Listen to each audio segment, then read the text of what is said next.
हरे Krishna. ISKCON मंदिर मैसाना की official YouTube channel में आप सभी भक्तों का स्वागत है। कई बार हमसे प्रश्न पूछे जाते हैं कि दीक्षा का वास्तविक अर्थ क्या है, दीक्षा प्राप्त करने के लिए कौन कौन से नियमों का पालन करना पड़ेगा, इस्कॉन में कैसे दीक्षा मिलती है और क्या दीक्षा लेना जरूरी है। इन सभी प्रश्नों की चर्चा आज हम इस वीडियो में करेंगे। भौतिक संसार में जब किसी को प्रश्न पूछा जाता है कि आप अपनी पहचान बताइए, तो व्यक्ति अपने शरीर के हिसाब से अपनी पहचान बताता है। कोई बोलता है कि वो हिंदू है, मुसलमान है, सिख है, ईसाई है। कोई बताता है वो गुजराती है, बंगाली है, पंजाबी है। और कोई बताता है वो इंजीनियर है, डॉक्टर है, वकील है। या कोई बोलता है मैं पिता हूँ, पुत्र हूँ, पति हूँ, भाई हूँ। इस तरह से अलग अलग पहचान बताते हैं। लेकिन आध्यात्मिक ज्ञान के अंदर जो सबसे पहला पाठ हमको पढ़ाया जाता है वो यह है कि हम ये शरीर नहीं, हम जीवात्मा है। तो प्रश्न ये उठता है कि जीवात्मा का वास्तविक पहचान क्या है। चैतन्य महाप्रभु बताते हैं, जीवेर स्वरूप होय कृष्ण रे नित्यदास, कृष्ण रे ततष्टा शक्ति भेदा भेद प्रकाश।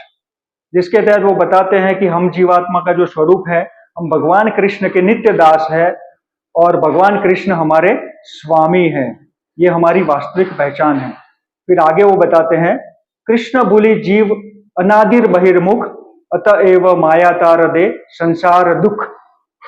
अनादिकाल से हम सब जीवात्माएं भगवान कृष्ण को भूल चुके हैं। हमने अपना भगवान कृष्ण से संबंध तोड़ लिया है। इसीलिए हमें इस भौतिक संसार रूपी माया हमें नाना प्रकार के कष्ट प्रदान कर रही है। इस संसार में मनुष्य शरीर धारण करने के बाद हमारा सर्वप्रथम कर्तव्य है कि हम भगवान कृष्ण से अपने जो संबंध टूट चुका है उस संबंध को वापस स्थापित करें। भगवान कृष्ण के साथ अपने संबंध को वापस स्थापित करने के लिए हमें शास्त्रों के माध्यम से आध्यात्मिक ज्ञान को ग्रहण करना पड़ेगा और अपने आप को योग्य बनाना पड़ेगा। शास्त्रों में जो आध्यात्मिक ज्ञान वर्णित है वो हम स्वयं से उसको प्राप्त नहीं कर सकते। इस ज्ञान को गुरु शिष्य परंपरा में आने वाले गुरुजनों के द्वारा ही प्राप्त किया जा सकता है। इस दीक्षा का वास्तविक अर्थ क्या है? श्रीमद् भागवत में बताया गया है, ज्ञान दानम परम दीक्षा। ज्ञान देना ही दीक्षा है। भगवान जीव का भगवान कृष्ण से जो संबंध छूट चुका है उस संबंध को वापस स्थापित करके भगवान के गुण और भगवान की महिमा को बताना ही दीक्षा है। संस्कार के अंतर्गत जब एक वर और वधू को आपस में पुरोहित के द्वारा अग्नि को साक्षी मानकर उनका संबंध जोड़ा जाता है, उसी तरह से हम जीवात्मा का भगवान कृष्ण से संबंध आध्यात्मिक गुरु के द्वारा जोड़ा जाता है। आध्यात्मिक गुरु शास्त्रों के माध्यम से हमें कृष्ण विषय ज्ञान प्रदान करते हैं और हमारा संबंध भगवान कृष्ण से जोड़ते हैं। इसी विधि को दीक्षा कहते हैं।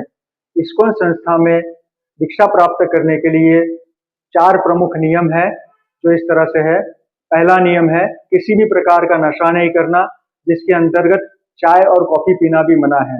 दूसरा नियम है, किसी भी प्रकार का मांसाहार खाद्य पदार्थ नहीं खाना है, जिसके अंतर्गत प्याज और लहसुन भी नहीं खाना है। तीसरा नियम है, किसी भी प्रकार का अवैध संबंध नहीं रखना है, जिसके तहत अपनी पत्नी को छोड़ के संसार की सभी स्त्रियों को माता के समान और अपने पति को छोड़ के संसार के सभी पुरुषों को पिता के समान मानना है। और चौथा नियम है, किसी भी प्रकार का जुआ सट्टा नहीं खेलना है।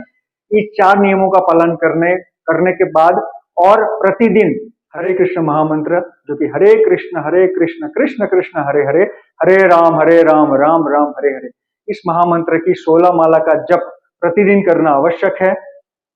श्रील प्रभुपाद जी के द्वारा लिखित पुस्तकों को भी प्रतिदिन पढ़ना आवश्यक है। और इसके अलावा साल में आने वाले प्रत्येक एकादशी व्रत का पालन करना है और भगवान को भोग लगा के प्रसाद के रूप में भोजन करना है। और मंदिर के द्वारा पूरे साल भर में आयोजित सभी उत्सवों और प्रोग्रामों में उत्साह पूर्वक तन मन और धन से सेवा करना जरूरी है। इस प्रकार से 1 साल तक जब हम इस सारे नियमों का पालन करेंगे और हरे कृष्ण महामंत्र की 16 माला का जप प्रतिदिन करते हैं तो हम दीक्षा लेने के लिए योग्य बनते हैं। दीक्षा लेने से पहले इस्कॉन संस्था द्वारा इस्कॉन डिसाइपल कोर्स करवाया जाता है। जब हम इस कोर्स को कंप्लीट करते हैं तो आखिर में हमको सर्टिफिकेट दिया जाता है और उसके बाद आध्यात्मिक गुरु के द्वारा हमको दीक्षा प्रदान की जाती है।